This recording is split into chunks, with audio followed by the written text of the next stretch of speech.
আঞ্চলিক স্বায়ত্তশাসন স্থানীয় বা আঞ্চলিক স্তরে স্বায়ত্তশাসন গণতান্ত্রিক শাসন ব্যবস্থার অন্যতম। সাধারণ জনগণ তাদের স্থানীয় অঞ্চলে শাসন ব্যবস্থা সরাসরি অংশ নিতে পারেন। তারা নিজেরাই গ্রাম ও শহরের শাসন প্রতিষ্ঠানগুলিকে পরিচালনা করতে পারেন। পশ্চিমবঙ্গের স্থানীয় শাসন ব্যবস্থা গ্রামীণ ও পৌর দুটি ভাগে বিভক্ত। গ্রামীণ স্বায়ত্তশাসন ব্যবস্থা পঞ্চায়েত ব্যবস্থা নামে পরিচিত। পঞ্চায়েত ব্যবস্থার তিনটি স্তর রয়েছে। সব থেকে নিচের স্তরে গ্রাম পঞ্চায়েত, তার উপরে পঞ্চায়েত সমিতি এবং তার উপরে জেলা পরিষদ।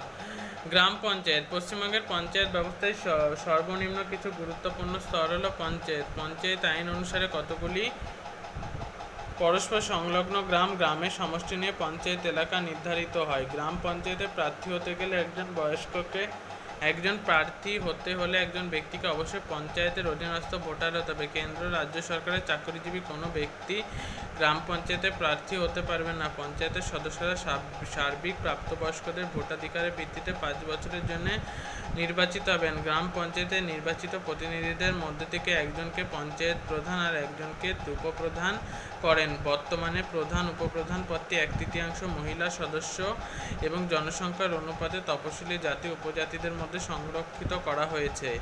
গ্রাম পঞ্চায়েতের কার্যকাল 5 বছর, তবে বিশেষ পরিস্থিতিতে রাজ্য সরকার তার মেয়াদ 6 মাস বাড়াতে পারে। পঞ্চায়েত আইন অনুযায়ী প্রতি মাসে অন্তত একবার পঞ্চায়েতের সভা ডাকা বাধ্যতামূলক। গ্রাম পঞ্চায়েতের সভায় সাধারণত সভাপতিত্ব করেন গ্রাম প্রধান।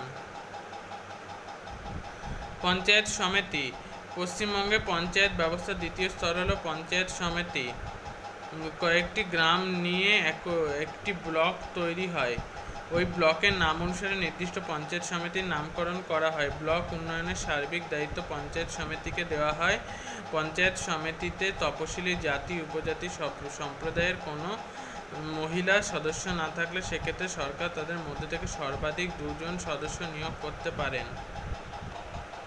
পঞ্চায়েত সমিতির নির্বাচনে জয়ী হওয়ার জন্য গ্রাম পঞ্চায়েতের প্রার্থীর সমান যোগ্যতা থাকা প্রয়োজন। পঞ্চায়েত সমিতির কার্যকলাপের মেয়াদ 5 বছর, তবে বিশেষ পরিস্থিতিতে 6 বছর হতে পারে। পঞ্চায়েত আইনে 3 মাস অন্তর সমিতির সভা ডাকা উচিত।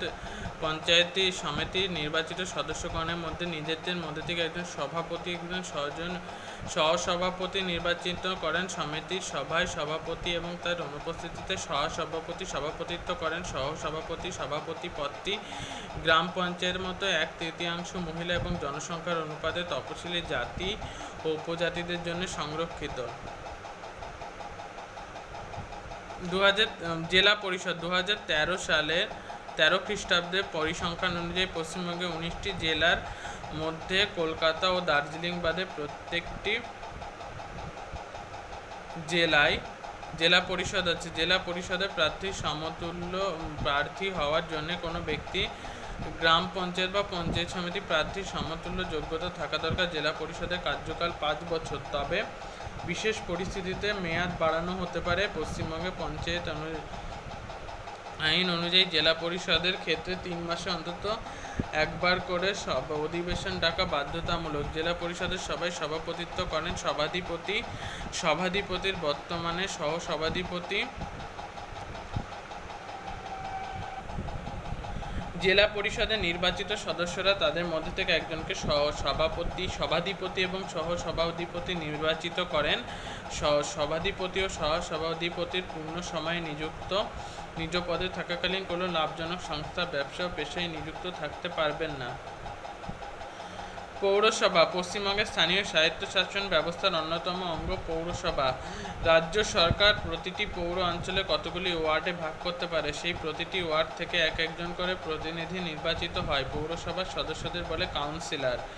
কোনো ব্যক্তি ওই এলাকার ভোটদাতা হলে এলাকার কাউন্সিলর হিসেবে নিযুক্ত হতে পারেন। কাউন্সিলর হিসেবে নির্বাচিত হয় ব্যক্তি বাকি যোগ্যতা গ্রাম পঞ্চায়েত সদস্যদের মতোই পৌর এলাকায় নির্বাচিত কাউন্সিলরদের নিয়ে তৈরি হয় কাউন্সিলর পরিষদকেই পৌরসভা বলে। ওই পরিষদের কাজের মেয়াদ হলো 5 বছর। কাউন্সিলর পরিষদ নিজেদের মধ্যে থেকে একজন চেয়ারম্যান, একজন ভাইস চেয়ারম্যান নির্বাচন করেন।